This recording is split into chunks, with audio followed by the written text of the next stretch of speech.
They didn't hear the sound of battle ending. No explosions. No orders barked down the line. Just silence, and the faintest breath over an encrypted channel. My voice. Calm. Precise. Barely more than a whisper. But it stopped everything. We were flying low over Helmand Ridge. The valley below narrow and pale under the moonlight, littered with rock and broken asphalt. Remnants of a road too old to name. The specter vibrated with its usual low hum, cutting through the gorge like a shadow over glass. Thermals lit the monitors in red and white, figures moving in tight clusters. Some armed, some not. A unit was pinned down near the observatory, a concrete shell barely standing, roof collapsed, families huddled beneath crumbling walls. There were children. We could see their heat signatures, small and clinging to larger ones. No orders came from HQ. Just dead air. Ramirez leaned forward in his seat. That's a lot of heat, he muttered. Could be flanking. Could be a buildup. No IDs? I shook my head, eyes locked on the feed. No confirm. Civilians intermingled. A long pause stretched over the headset. Inaction. Indecision. The kind of hesitation that costs people their lives. I switched channels. Swallowed once. Then pressed transmit. Confirm civilian proximity, I said. No fire until movement verified. My voice didn't rise. Didn't need to. On-screen movement shifted. Hostile clusters stopped. Some looked toward the sky. One stepped back. Then another. Weapons lowered, not dropped, not thrown. Just eased downward like something invisible had passed through them. Ramirez stared at the screen. They're standing down. I flipped to the emergency relay. No command. No clearance. Just instinct. You are being watched, I said into the silence.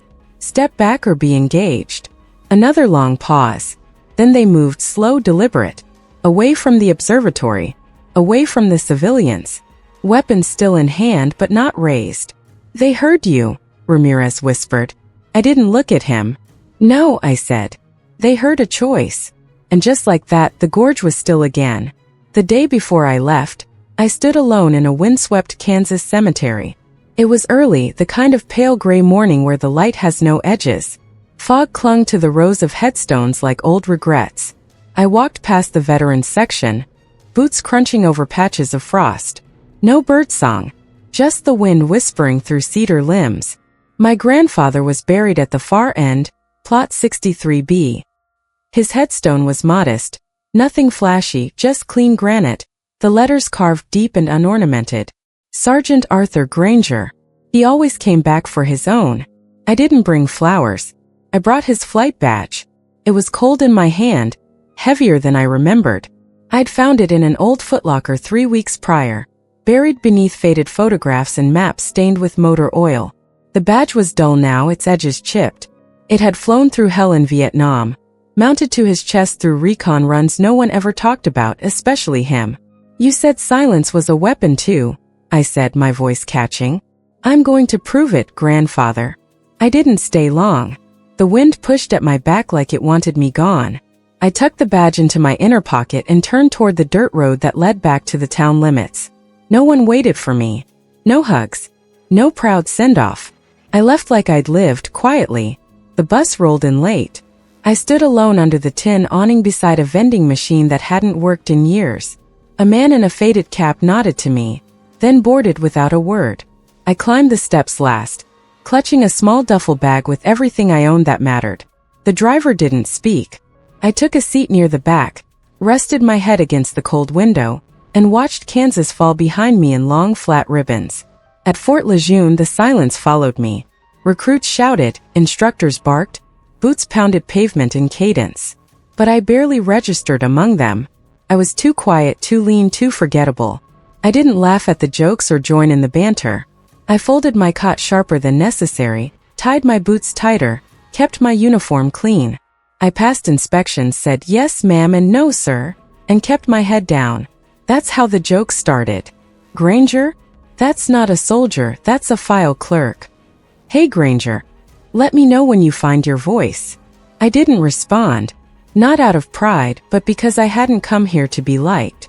I requested field signals first. Denied. Logistics? Denied. Weapons tech? reassigned. Every application came back marked redirected. The feedback was always the same: lacks command presence, insufficient force projection, or my favorite, quiet type, best suited for support roles. I picked the hardest thing I could find next: cold terrain operations school. Most avoided it. It wasn't glamorous. No parades for surviving frostbite and sleeping in holes cut into ice. But it taught you how to suffer without flinching. That seemed useful. The course was 6 weeks of hell. Temperatures dropped below zero. We hiked through sleet with 40-pound packs and practiced shelter construction in wideouts. The wind never stopped screaming. Your breath froze before it hit the ground. I failed the rope climb on the first attempt. Slipped halfway and tore my palm open. No one helped me down. I hit the snow hard and lay there for a moment staring at the sky. My first instinct was to apologize. But I didn't. I got up, blood running down my wrist, and walked back to the end of the line. The instructors didn't say anything, just marked the clipboard. I failed shelter drills the next week. My snow wall collapsed before midnight, and the cold soaked straight through my bones. I lay awake until dawn, teeth chattering, my breath loud in the stillness. Still, I showed up again the next day. Land NAV almost broke me. They dropped us in pairs across an ice field at 0500. My partner sprained his ankle within the first hour. Couldn't move. The smart thing would have been to call in for evac. We were allowed to. Instead, I carried him. 4.5 miles through frozen gullies. Ice cracks moaning underfoot, visibility down to 10 feet. I hauled him across a broken pass, lowered him with rope, climbed back up, did it again. My body went numb somewhere after mile 3. We arrived at the checkpoint just after sunset. The sergeant marking our time didn't say a word, just glanced at me, then at the man I was helping limp across the line. 2 days later, another recruit collapsed from exposure.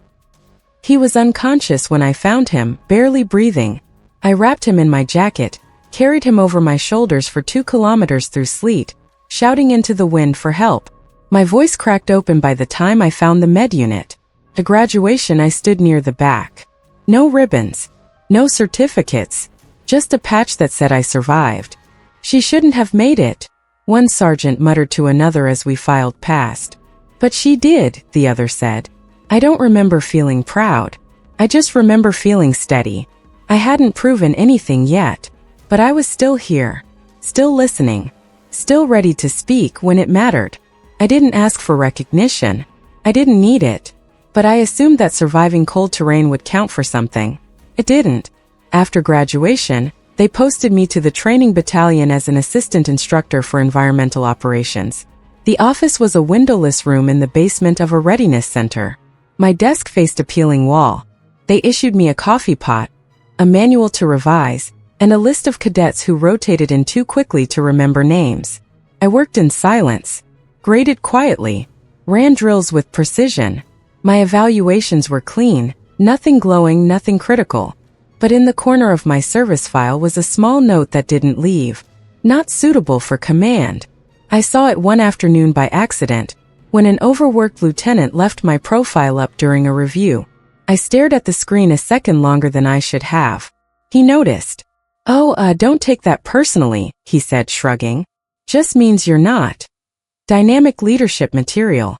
You're steady. That's not a bad thing. But it wasn't what got you to the next tier. When a drone navigation assignment opened in recon flight, I applied before the memo finished printing. I'd spent the last 2 months studying the air corridors around Camp Halley. I'd memorized emergency reroute codes. I wrote a proposal on protocol latency for mid-range recon and attached it to my application. They didn't even interview me. I found out over lunch that the position went to a corporal who'd never flown a sim beyond Class 2. When I asked about it, the assignment officer laughed like I was joking. You? On recon drones? Come on, Granger. You need edge, not etiquette. He didn't mean it cruelly. Just couldn't imagine a quiet woman whispering into a headset during a blackout run. Not in combat. Not in real-time conditions. I didn't answer. I went back to the sim room and started over. Later that year, I was accepted to officer candidate school. I placed mid-class 15th out of 32. No awards, no flags. Just a handshake at the end and a posting back to training command. They gave me a desk again. So I rewrote the entire encrypted comms manual by hand. Took 3 weeks of after-hours work. I adjusted the latency mapping, redlined redundancies and fallback relays, added a new section on thermal distortion in alpine terrain. No one asked me to. No one even noticed except Sergeant Barnes, who stumbled across the binder one evening and flipped through it like it was contraband. "You did this?" he asked. I nodded. "Jesus." He looked at me like he wasn't sure if he was impressed or unsettled. "You know this isn't gonna get you promoted, right?" I didn't do it for that. He didn't say anything else. Just left it on the shelf and never brought it up again. I kept showing up. Day after day. Invisible but steady. And then one night everything changed. We were stationed at Fort Blake for a winter training op. Snow was falling hard. Visibility 0. All comms were routed through field antennas buried in temporary snow posts. I was on standby inside the communications trailer, monitoring signal clarity while most of the team huddled in the barracks. Just past 2300, a call came through on channel 3B, encrypted but erratic. A coordinates check, followed by a fire authorization code. Something felt off. The coordinates didn't match any of our live fire ranges. They pointed to Ridge Sector 7, where Unit Alpha was conducting a sleep rotation exercise. No live rounds, no hostiles. Just resting soldiers and bivvies. I checked the routing log. The request had been misdirected, wrong tower ping, wrong terrain ID. The strike was scheduled for 23:15. I reached for the override relay, flipped the secure channel to manual, and keyed in the correction. "This is Operations Comm Lead. Authorization revoked on Fire Command 423 Romeo. Coordinates incorrect. Repeat, do not engage. Friendly position. Stand down." I waited. 10 seconds. 15. Then the channel clicked back. "Command copy. Strike cancelled." I logged the call. Quietly. Filed the correction under pre-engagement error. Nothing more. No one mentioned it again. The next day, a lieutenant came by with a clipboard. "You worked late last night?" "Yes, sir." "Anything unusual?" "No, sir." He nodded and left. But that wasn't the end of it. A week later, I walked into the sim room to find 3 junior operators huddled around a screen, whispering. "She caught a misfire," one said. "Friendly coordinates. Could have wiped the whole unit." "Who?" "That quiet one. Granger." I didn't say anything. Just passed behind them and kept walking. The rumor spread but never made it to paper. No citation. No commendation. But from then on, they listened when I spoke on the comms line. Not because they were told to, but because they remembered what silence could have cost. That was enough for me. Almost. It was easy to go unnoticed, until it wasn't. After the incident with the misrouted strike, people stopped dismissing me. They didn't praise me either. They just paused, watched, as if waiting to see what else I might catch that they'd miss. It was a quiet shift, unspoken but real. My presence no longer caused eye rolls in the comms room. Instead, when I walked in, conversations quieted, screens turned subtly in my direction. I wasn't invited in, but I wasn't invisible anymore. Chief Warrant Officer Ramirez noticed. He always did. He was built like a steel beam, barrel-chested, sun-beaten.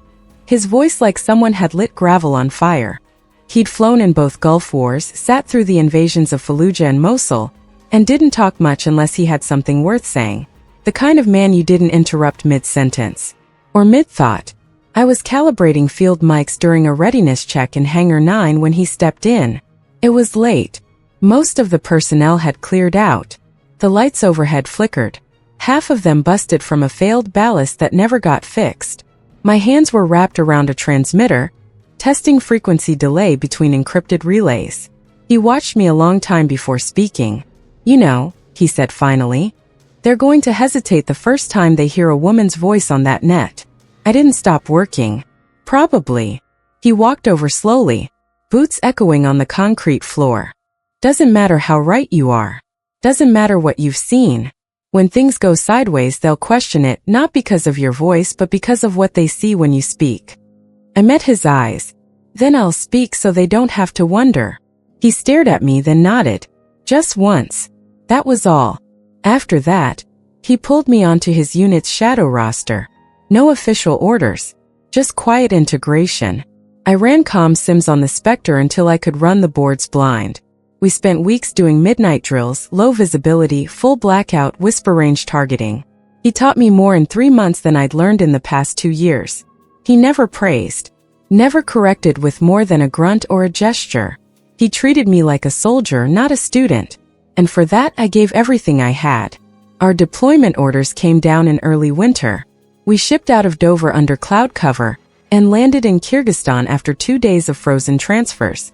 We operated out of Camp Halley, an old Soviet airstrip converted into a recon outpost. The wind never stopped. The snow came sideways. Radios stuttered through static and voltage drop. We flew the Spectre low and slow night ops, mountain valleys, recon cover, no margin for error. On those runs, silence wasn't just necessary. It was survival. Ramirez let me run comms full solo by the second week. "Your hand ever shake?" he asked once before a valley run. I tapped the headset. Only when I stopped listening. We flew in darkness, threading through gorges with 10 feet of clearance on either side. I learned how to read terrain the way people read expressions, by shadows and contours. I memorized thermal patterns, learned to distinguish weapon heat from engine signatures, goats from gunmen, movement from tension. One night we ran a 4-hour surveillance pattern over the Kowai Baba range. Below, a civilian convoy stalled in no man's land. The road had collapsed in an avalanche 3 days earlier. No safe path forward. Hostiles waited near the escarpment, watching, maybe preparing to strike. We couldn't engage without confirmation. Command went dark. Weather interference, they said. 30 minutes, Ramirez said. Then we're ordered to pull out. I opened a direct line. Convoy Alpha 4, this is Talon unit. You're observed. Hold position. Reinforcements delayed. Static. Then a crackled reply. Copy Talon. Children present. Holding. I toggled to local intercept. Narrowband signal. No encryption. I heard the hostile chatter. They were moving, circling. Not coordinated. Not ordered. Just young men with too much cold and too little future. Guns without guidance. I switched to a high-power open frequency. The one we never used. This is a warning transmission. You are being observed by aerial surveillance. Retreat from your position. Any engagement will be returned with precision fire. I didn't shout. I didn't threaten. I just made sure I was heard. Ramirez said nothing. He just watched the feed. The hostiles moved. Slowly at first, then more deliberately. Not scattered, not afraid, but changed. Like they decided that tonight wasn't the night to test the quiet voice that found them through the dark. Back at Halley, no one asked how the convoy made it out untouched. No one asked who ran the feed. But that night, a folded note appeared on my bunk. You speak like you already know the ending. I never found out who left it. The following month we rotated through 7 more missions, valley patrols, intercept routes, evac cover. And then came Helmand Ridge. We got the call at 0217. Routine recon, they said. Just a flyover for thermal confirmation on a suspected weapons transfer point along the Helmand Ridge. Weather was holding steady, cold, clear, no wind. The Spectre was prepped in 20 minutes. Ramirez ran pre-flight checks while I coordinated with ground intel. There was nothing unusual until there was. 10 miles out from the ridge, our secondary channel lit up with an encrypted ping. Short burst transmission. Garbled. I cleaned the audio feed. One word came through clear. Pinned. Ramirez shot me a look. I nodded and triangulated the signal. It came from a ravine east of the old observatory, what had once been a Soviet outpost during the Cold War. Now it was a skeleton of cracked stone and rusted antenna stubs. Infrared showed movement clustered near the north wall. 3 dozen heat signatures packed into a space designed for 10. Children. Adults. Civilians. And ringed around them bigger, brighter heat blooms. Armed. A Marine recon team was buried at the bottom of that gorge. No way in. No support. The outpost was surrounded. I flipped the main feed to wide spectrum. No response from HQ. I tried again. Nothing but silence and static. Ramirez hovered his hand over the fire control. They're going to overrun that wall in 5 minutes. I studied the movement. They weren't posturing. They were preparing. Our orders were clear. No engagement without direct threat verification. But there wouldn't be time. And no one else was coming. I toggled to the emergency frequency. Full override. A direct relay to any receiver within 50 kilometers. I leaned forward, cleared my throat once. Then I whispered into the net. Confirmed civilian proximity. No fire until movement verified. There was no echo. No fanfare. Just those words. I waited. The figures on screen shifted. The heat signatures twitched. Some moved forward then froze. Ramirez's fingers hovered near the fire switch. They're advancing. I saw it too. A cluster splitting off toward the northern wall. I opened a second relay. Increased the gain. My voice was quieter now, almost gentler, like speaking to someone standing just behind me. You are being watched, I said. Step back or be engaged.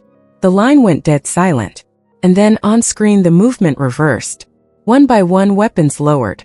Not thrown down. Not discarded. Just eased. Surrendered to stillness. The lead cluster stepped away from the wall. Then the rest. The armed ring unraveled like smoke in the cold. Ramirez let out a breath he hadn't realized he was holding. They heard you. I shook my head. No. They heard a choice. We stayed overhead another 20 minutes. Enough to ensure the civilians were safe. The Marines confirmed no shots fired. No contact. No casualties. HQ logged the engagement as a standoff averted through passive deterrence. That was the phrase they used. No mention of who gave the warning. No detail on the voice that called them back from the edge. A week later, a chopper landed at Halley's airstrip under no call sign. Ramirez was waiting when it arrived.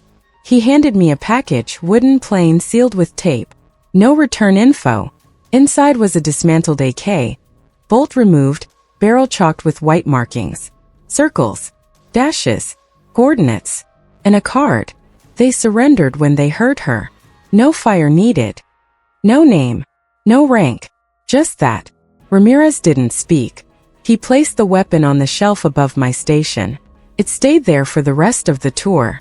We never spoke of it again. But things changed. After Hellmand, I was no longer just the voice behind the board.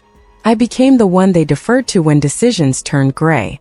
When the rules didn't fit the situation. When noise made things worse. I learned to speak only when silence had done all it could. And people listened. Not because I was loud.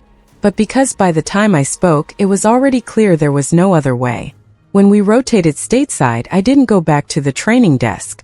They offered, of course, a polite nudge toward policy review or maybe a consulting role in doctrine. It would have meant better quarters, better pay, fewer risks. I turned it down. Instead, I accepted a quiet post at the Midwest Defense Institute, an obscure wing of the program tucked inside a cold concrete campus outside Salina, Kansas. It wasn't prestigious. It didn't lead to promotion. But it was quiet, steady. A place where cadets came to learn the things the rest of the Corps forgot to teach. I taught electromagnetic relay principles, terrain line occlusion mapping, comms degradation in storm systems. I taught what it meant to listen longer than it felt safe to wait. I taught silence as a strategy, not a symptom of fear. Most cadets didn't know who I was. A few whispered, asked quietly if the story about Hellmand was true. I never confirmed or denied it. I just taught my classes, walked the perimeter during breaks, and kept my office light on long past everyone else. Then one morning, a helicopter landed behind the barracks without prior clearance. No sirens. No orders. Just a cold wind cutting across the field and a tall crew chief stepping out with a sealed container in his arms. He handed it to me without a word. I brought it inside. It was another box. Smaller than the last. Inside, wrapped in olive drab cloth, was a dismantled rifle sight, etched with notches. 6 of them. Beneath that, a handwritten note on foreign paper. She did not raise her voice, but we heard it all the same. That same week, I was invited to speak at an aviation summit. Not a main event, just a side panel at a university hall in St. Louis. A gathering of engineers and instructors, discussing latency and unmanned flight control. I almost declined, but something told me to go. The room was half full. Fluorescence buzzed above us. Most of the attendees were polite, distracted. I gave a short talk, 15 minutes, on voice stress calibration and cold terrain comms. No applause, just nods. Afterward, I packed my notes and started for the exit. That's when she approached. Young. No older than I was when I'd stood at my grandfather's grave. Slim frame, high cheekbones, a folded blue scarf across her shoulder. Eyes dark and steady. Are you Emma Granger? I nodded slowly. My name wasn't on the program. My mother told me about you, she said. She said your voice made the guns stop. I didn't reply. I waited. She was there, the girl continued. At Helmand Ridge. In the observatory. She said she had a child in each arm and nowhere to run. But the rifles never came. Because a woman in the sky told them they were being watched. She reached into her bag, pulled out the blue scarf and unfolded it carefully. My mother said, "This is how a woman flies without wings." She wanted me to give it to you. I took the scarf with both hands. It was warm, worn, edges frayed from wind and age. I folded it slowly, then met her gaze. Are you a pilot? Not yet, she smiled. But I'm in the exchange program. I start training next week. I reached into my coat pocket, pulled out something I hadn't touched in years.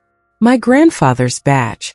I'd carried it through everything, from Fort Lejeune to the ice fields, from Kyrgyzstan to Helmand. This kept me steady, I said, placing it in her hands. Maybe it's time it flew again. She didn't cry. She didn't thank me. She just nodded and I knew she understood. Back at the institute, I placed the blue scarf on the shelf above my desk, next to the note and the etched rifle sight. I never explained them to anyone, but every now and then, a cadet would glance at them and ask nothing, as if sensing that some truth shouldn't be diluted by storytelling. Years passed. I taught in every season, through snow and drought, in quiet rooms and over crashing storms. And one by one, the cadets who stayed longest began to listen differently. They stopped thinking volume was power. They started reading hesitation like a compass. And when they spoke into the simulators, they didn't shout. They chose their moments. One cadet left a folded note after graduation. Just 7 words. You taught me when not to speak. That's all it said. I never learned her name. And that was enough. The scarf and my original transmitter now sit behind glass at the Wichita Aviation Museum. Not in the center hall. Not with the engines or metal displays. Just off a quiet corridor, where the light hits the case only in the afternoons. There's no plaque boasting valor. No dramatic backstory. Just a simple inscription beneath the sealed glass. Granger. First voice to halt combat without fire. Beneath that, they placed the last page of my field log. I didn't write it expecting anyone to read it. But someone did. And they framed it without edits. It wasn't noise that saved them. It was silence, carried by a voice they couldn't ignore. And underlined twice, let's stop calling it a miracle when women lead. Sometimes I sit across from the display, unrecognized, and watch visitors pause. They tilt their heads at the transmitter, puzzled at first. Then they read the quote, and something shifts. A cadet's brow furrows. A mother puts her hand gently on her daughter's shoulder. A boy steps back and looks again. They don't know my face, but they carry a part of my voice with them when they walk away. I never wanted fame. I just wanted to prove a point, that silence, when used right, isn't the absence of power. It's the control of it. Out there somewhere, that young woman with the blue scarf is flying now. Maybe teaching. Maybe whispering coordinates into the dark with hands steady and breath measured. Maybe one day she'll send a voice through the cold like I did. And someone ready to fire will stop. Not because they were shouted down, but because they heard a choice. And this time they'll already believe that voice belongs. Because it always did.